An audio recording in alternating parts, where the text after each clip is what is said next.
마태복음 9장 35절에서 38절입니다.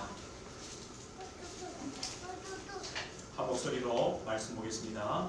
예수께서 모든 도시와 마을에 두루다니사 그의 백향에서 가르치시며 천국복음을 전파하시며 모든 병과 모든 약한 것을 고치시니라.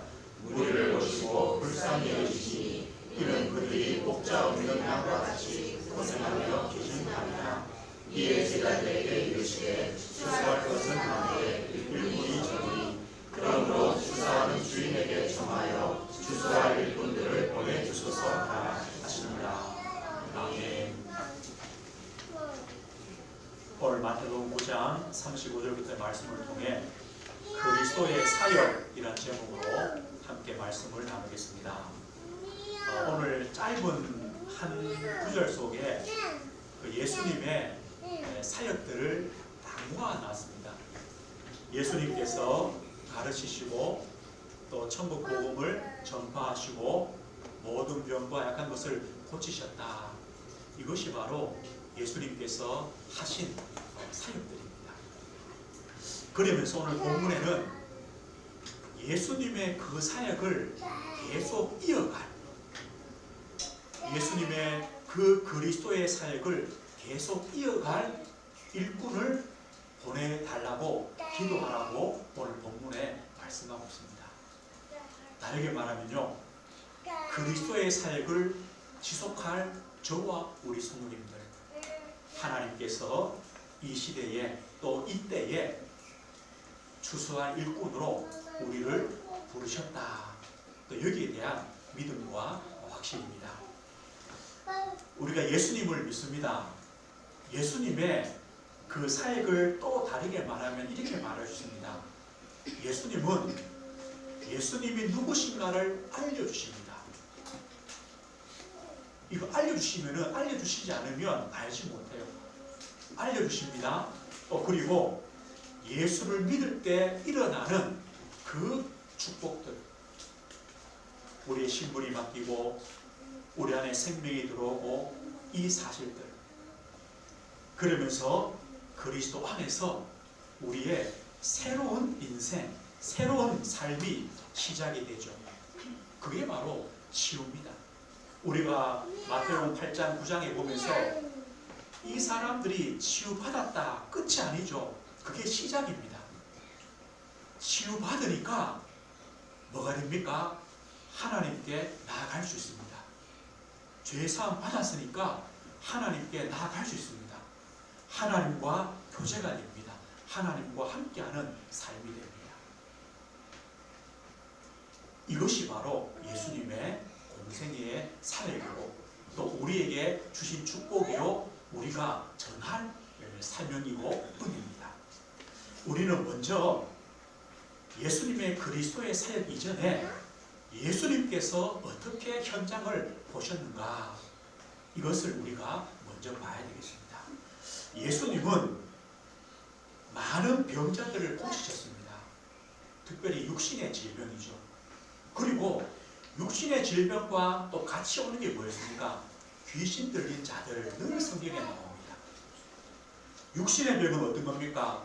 나병 환자도 고치시고 중풍병자, 또 혈류증으로 고통당하는 사람, 병으로 죽은 사람, 그리고 앞을 못 보는 맹인, 여러 종류의 질병들이 있어요. 이 질병들을 예수님이 고치셨어요. 그리고 귀신 들린 자들, 귀신 들려서 저 무덤 옆에 사는 사람, 귀신 들려서 말 못하는 사람, 이런 영적인 고통들, 이런 사람들도 예수님이 치유해 주셨어요. 이 말은 뭘까요?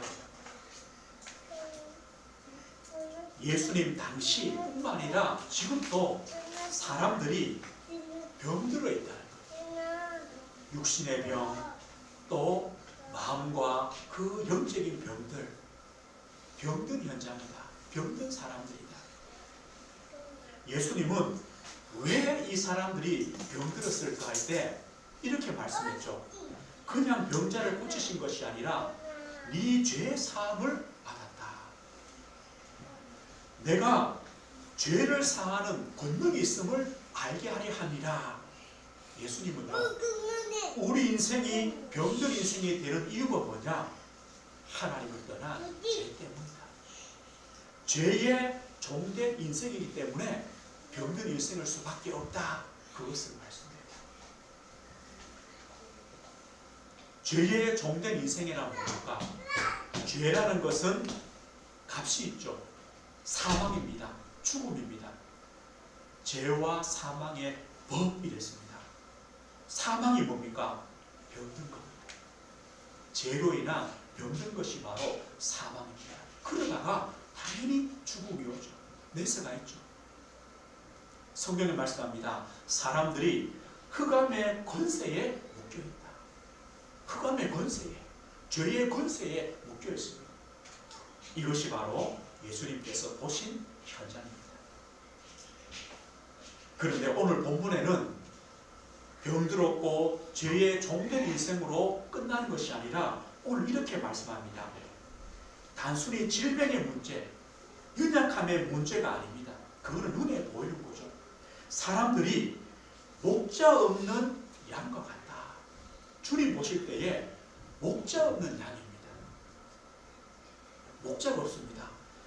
베드로전서 2장 25절 보면 이런 말씀이 있습니다. 너희가 전에는 양과 같이 길을 잃었더니 이제는 너희 영혼의 목자와 감독 되신 이에게로 돌아왔느니라. 너희가 전에는 양과 같이 길을 잃었다. 목자 없는 양은요, 길을 잃고 방황합니다. 어떤 목자입니까? 우리 영혼의 목자입니다. 사람들이요, 영혼의 목자가 없잖아요. 영혼의 감독, 영혼의 보호자가 없잖아요. 육신의 것은 만족시킬 수 있지만 그 영혼을, 영적인 것을 보호해주고 만족시키고 인도해줄 그 목자가 없어요. 사람들이 영적으로 가난해요. 영적으로 거지예요. 주님 보신 현장이 바로 이 현장입니다. 영적인 거지 상태입니다. 영혼의 목자가 없고 영혼의 보호자가 없어서 유리 방황하는구나. 그리고 고생하며 기진해 있다. 힘 다 빠졌다는 거예요. 완전히 거지 상태라는 거예요. 완전히 낙심한 상태라는 거예요. 그 사람에게 삶의 중심이 있습니까? 없습니다. 삶의 인생의 목적이 있습니까? 없습니다. 이것이 바로 주님께서 보신 현장입니다. 병든 인생입니다. 죄의 종된 인생입니다. 더 나아가서 영적인 빈곤, 영적인 거지 상태입니다. 누가 없습니까? 영혼의 목자가 없습니다. 영혼의 보호자가 없습니다. 영혼의 참아심이 없습니다. 예수님은 이들을 보시고 무리를 보시고 불쌍히 여기셨다. 주님께서 보신 현장입니다. 그런데요, 우리가 예수님이 보신 것처럼 이 현장을 보지 못한다면 우리는 세상을 볼 때 부족함이 없어 보입니다. 사람들은 그래 말하잖아요. 뭐가 부족해? 난 다 있는데. 다 있잖아요, 사실은. 거죠. 다 있으면요, 그 다음 뭘까요? 필요 없어. 다른 것은 복음 필요 없어. 그리스도 필요 없어. 왜요? 다 있는데요. 그런데 주님은 뭘 합니까? 아니다. 병들었고 죄에 종되었고 영적으로 거지 상태에 있다. 영적으로 방황하고 있다. 그래서 누가 필요합니까? 그리스도가 필요하다. 복음이 필요하다. 이렇게 보여지는 겁니다. 저 우리 성도님들이 은혜가 뭐냐? 이 현장이 보이잖아요. 그래, 사람들이 영적인 목자가 없구나. 하나님이 없구나. 그리스도를 모르는구나. 의지할 분이 없구나. 그들을 보호해줄, 영혼을, 인생을 보호할 보호자가 없구나. 그래서 유리방황하는구나. 고생하며 기진해 있구나. 이것을 우리는 보게 되는 겁니다. 이것이 보여지기 때문에 누가 필요합니까? 예수님이 필요합니다. 그리스도가 필요합니다. 예수님의 사역이 필요합니다. 예수님은 단순히 병을 고치러 오신 분이 아닙니다. 그 병의 근원인 죄를 해결하러 오셨습니다. 우리 영혼의 목자가 되시길 원하십니다. 우리 인생의 보호자요 인도자가 되시기 위하여 주님께서 오셨습니다. 예수님이 하신 사역이 있습니다. 이렇게 오늘 말씀이 시작합니다. 예수께서 모든 도시와 마을에 두루다니사. 모든 도시와 마을입니다. 다시 말하면 주님의 참 소원은 뭡니까? 모든입니다. 다입니다. 주님께서 모든 사람이 구원받기를 소원합니다. 모든 사람이 복음 듣기를 소원합니다.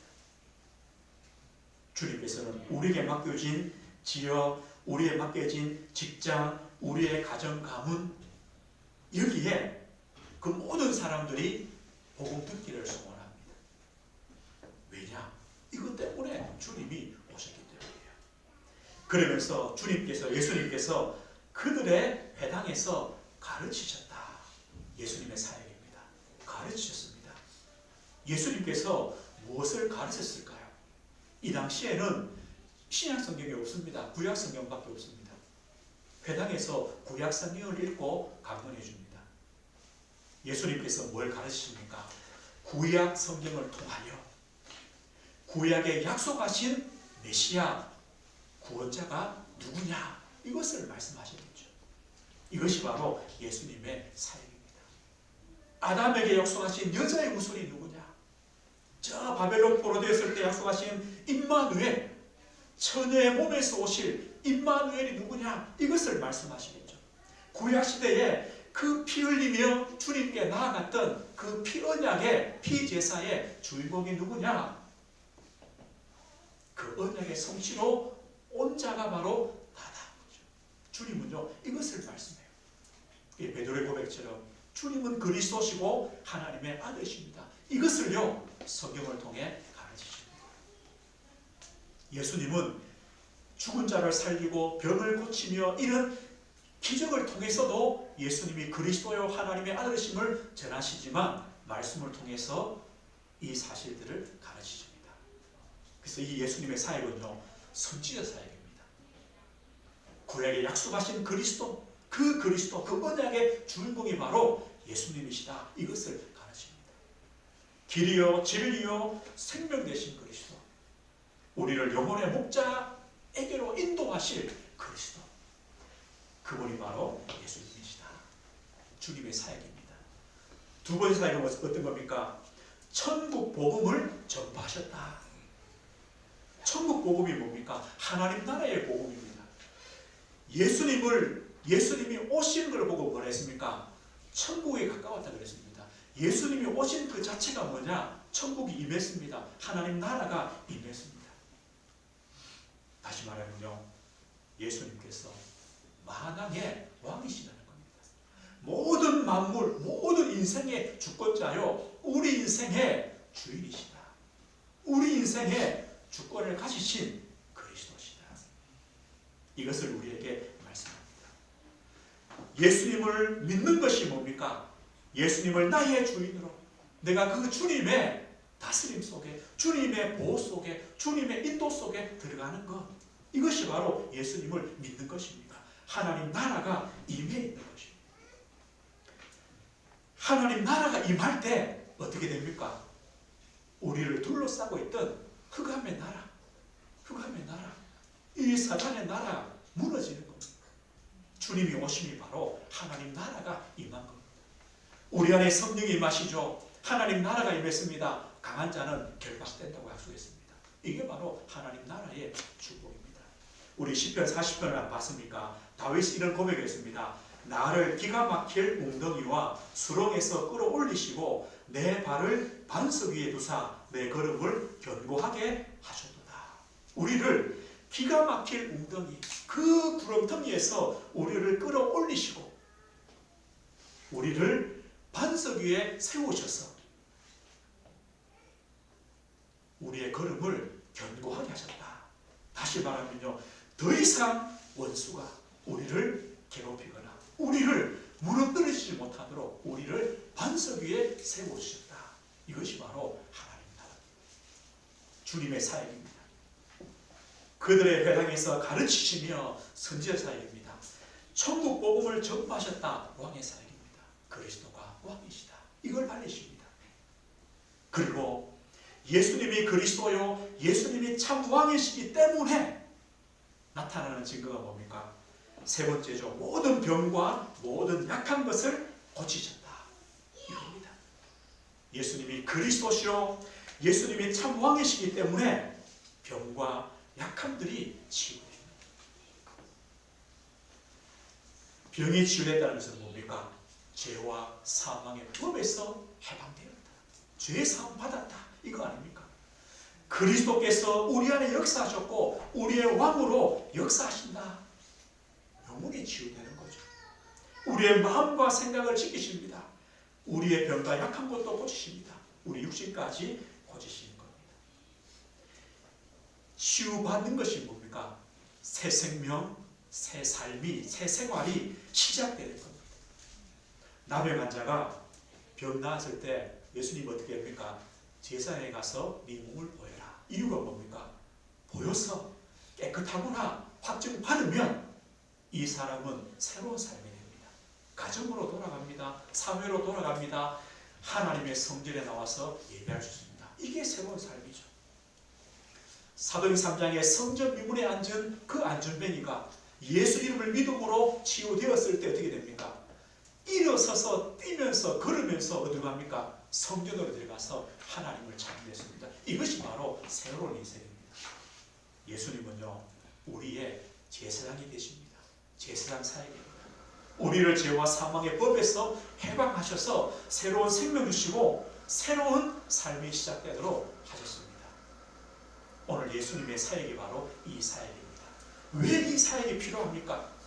병든 인생이기 때문에, 죄의 종된 인생이기 때문에, 영적인 방황하고 있기 때문에 우리에게 그리스도를 알리시고 그리스도를 믿는 길을 떼주시는 참 그 생명의 축복을 알게 하시고 그리스도 안에서 새로운 삶이 있음을 알게 하시는 그리스도의 사역. 이 사역을 주님께서 하셨습니다. 예수님께서 가르치시고 전파하시고 고치셨다. 바로 선지자요, 왕이시요, 제사장의 사역을 주님께서 하셨습니다. 그런데 예수님이 이 사역을 하고 끝낸 것이 아니라 이렇게 오늘 37절에 말씀합니다. 이에 제자들에게 이르시되 추수할 것은 많되 일꾼이 적다. 그러므로 추수하는 주인에게 청하여 추수할 일꾼들을 보내주소서 하라 하시니라. 추수할 일꾼이 뭡니까? 예수님의 그리스도의 사역을 지금도 계속할, 가르치며 하나님 나라를 전파하며 약함을 치유할 그 그리스도의 사역을 할 제자, 할 그 성도를 주님이 찾으신다. 이 말. 또 다르게 말하면요, 이 일 때문에 저와 우리 성도님들을 부르셨다. 은혜의 교회를 부르셨다. 이것을 우리에게 말씀해 주고 있습니다. 우리 현장에, 우리 가정에 누가 필요합니까? 그리스도 아닙니까? 그리스도의 그 사역이 필요합니다. 그래서 저와 우리 성도님들을 먼저 부르신 것입니다. 추수할 것이 많다는 것은 어떤 뜻입니까? 여전히 지금도 죄와 사망의 법 아래 병든 인생으로, 죄의 종된 인생으로 영혼의 목자 없이 방황하고 있는 인생들이 우리 현장에 가득 있다. 어쩌면 우리 가정의 가문의 가족들도 마찬가지입니다. 오늘 집사님 기도처럼요, 진짜입니다. 하나님께서 저와 우리 성도님들을 먼저 부르셔서 우리 가정 가문에 추수할 일꾼으로 부르신 것 아닙니까? 우리 가정 가문에 그 우상과 흑암을 꺾고 거기서 그리스도의 그 사역을 통하여 생명을 살리고 그 가정 가문을 구원하는 것, 이것이 바로 추수할 일꾼의 사명이고 우리의 축복입니다. 오늘 이걸 두고 추수하는 주인에게 청해라, 기도하라는 겁니다. 누구에게요? 하나님께요. 누구예요? 그리스도 대신 주님께 기도하라는 겁니다. 그런데 추수하는 주인은 누구신 줄 아십니까? 우리에게 이미 은혜를 베푸신 하나님이십니다. 그리고 우리를 창세전에 예정하셨고 우리를 구원하신 하나님이십니다. 다시 말하면 지금도 하나님의 은혜가 있다는 겁니다. 하나님의 은혜 받을 자가 있고 하나님이 창세전에 예정하신 그 사람들이 있다. 하나님은 그런 하나님이십니다. 그 하나님께 추수할 일꾼을 보내달라고 기도하라고 말씀합니다. 그리스도의 이 사역을 지속할 일꾼입니다. 저와 우리 성도들, 우리의 기도는요, 주님, 우리 교회를 통하여, 우리 교회를 통하여, 우리 후대를 통하여 그리스도의 사역을 지속할 일꾼들이 일어나게 해주십시오. 이거 아닙니까? 우리 교회가 할 수 있는 그리스도의 사역이 뭡니까? 우리가 늘 기도하는 것이 이겁니다. 하나님, 우리 은혜교회가 감당해야 되는, 우리 은혜교회가 감당할 수 있는 전도와 선교와 치유와 후대 사역에 축복을 주십시오. 우리 은혜교회가 감당한다는 것은 뭡니까? 우리 성도님들이 감당합니다. 우리 성도님들의 몫이 있습니다. 우리 은혜교회의 몫이 있습니다. 우리가 감당해야 되는 전도, 선교, 치유, 후대 사역에 증거를 주십시오. 이걸 통하여 우리는 그리스도의 사역을 지속해야 할 겁니다. 우리 교회는 어떤 사명이 있습니까? 교회 복음합니다. 영적 성장이죠. 우리 가정 복음합니다. 후대의 언약 전달하고 우리 부부가 복음의 동역자로 세워집니다. 현장 복음합니다. 우리에게 맡겨진 그 현장, 직장, 내 지역, 거기서 그리스도의 또 빛된 축복을 누려가는 겁니다. 이것을 통하여 그리스도의 사역을 우리는 지속해 갑니다. 더 큰 축복이 있습니다. 우리 후대를 통해서. 우리 후대를 통해서. 우리가 오늘 예배하는 우리 후대를 통하여 이들이 추수할 일꾼들로 세워지고 또 이들을 통하여 그리스도의 사역이 지속되는 은혜를 하나님께서 주실 겁니다. 이것이 바로 하나님께 주신 은혜입니다. 추수할 일꾼을 보내주셔서 기도해라. 바로 이겁니다. 하나님, 은혜교를 통하여 그리스도의 사역을 지속할 그 일꾼들과 사역이 되게 하옵소서. 내 개인을 통하여 그리스도의 사역이 지속되는 일꾼 되게 하옵소서. 하나님, 우리 사랑하는 후대들이 그들에게 언약이 전달되어 그리스도의 사역을 계속할 수 있는 추수할 일꾼이 되어지는 은혜를 주십시오. 이렇게 기도하라고 오늘 주님이 우리에게 말씀하고 있습니다. 오늘 말씀했습니다. 주님의 사역은 그리스도의 사역이십니다. 그리고 우리에게 그리스도의 사역을 지속하도록 부탁하고 기도하라고 우리에게 말씀합니다. 예수님이 보신 그 현장처럼 우리에게도 동일하게 주님의 눈으로 우리 현장을 보시는 겁니다. 그리고 주님께서 그리스도의 사역을 하셨듯이 우리에게 그 사역을 맡기셨습니다. 내가 어떻게 할 수 있을까? 아닙니다. 우리에게 이런 약속을 하십니다. 너희는 택하신 족속이요, 왕같은 제사장이요, 거룩한 나라요, 그의 소유가 된 백성이다. 우리를 이 빛으로 부르신 그 그리스도의 그 하나님의 그 은혜를 선포할 자다. 왕이요, 선지자요, 제사장이다. 우리를 보고 이렇게 약속했습니다.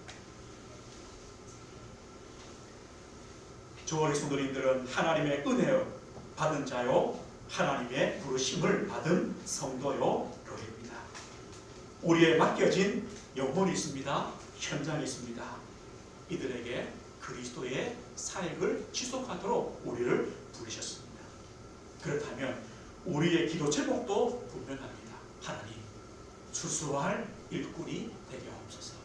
추수할 일꾼을 보내주옵소서. 우리 후대가 추수할 일꾼으로 세워지게 하옵소서. 또 이번 주간에는요, 우리 설 명절 아닙니까? 또 가정가문에 가시는 분들, 성도님들, 또 기도하시는 성도님들, 우리 가정과 가문을 두고 기도하시는 겁니다. 하나님, 우리 가정 가문에 추수할 하나님의 은혜를 주십시오. 또 우리가 추수할 일꾼으로 세워져 우리 가정 가문을 복음의 가정 가문으로 회복하는 하나님의 증거 주십시오. 기도하실 겁니다. 한 주간 또 그리스도의 사역으로 부름받음을 마음에 새기시고 감사하시고 또 그 언약으로 승리하시는 한 주간 되시길 주의 이름으로 축복드립니다. 하나님 아버지 감사합니다. 주님께서 현장을 보실 때 병든 현장이요, 죄의 종된 현장이요, 영혼에 참된 목자가 없어서 고생하며 희진하며 방황하는 인생임을 보셨습니다. 그들에게 가르치시며 천국 복음을 전파하시며 모든 병과 약한 것을 고치셨습니다. 그리고 우리에게 기도하라 하십니다. 추수할 현장이 많기 때문에 추수할 일꾼들을 보내달라고 기도하라고 우리에게 약속하십니다. 하나님, 은혜교를 통하여 우리 성도님들 한 분 한 분을 통하여 우리의 가정과 가문을 통하여 우리의 산업과 직장을 통하여 우리 지역을 통하여 그리스도의 사역을 지속하는 하나님의 은혜가 있도록 주님이 축복해 주옵소서. 특별히 우리 사랑하는 후대를 통하여 이들에게 언약이 전달되며 이들이 또 그리스도의 사역을 지속할 추수할 일꾼들로 세워지도록 하나님의 은혜를 허락해 주옵소서. 한 주간 명절을 통하여 우리 성도님들 가는 모든 걸음걸음을 주께서 인도하시고 지키시며 가시는 그 현장에 하나님의 복과 하나님의 은혜와 그리스도의 사역의 역사들이 있는 귀한 증거들을 허락해 주옵소서. 예수 그리스도 이름으로 기도드립니다. 아멘.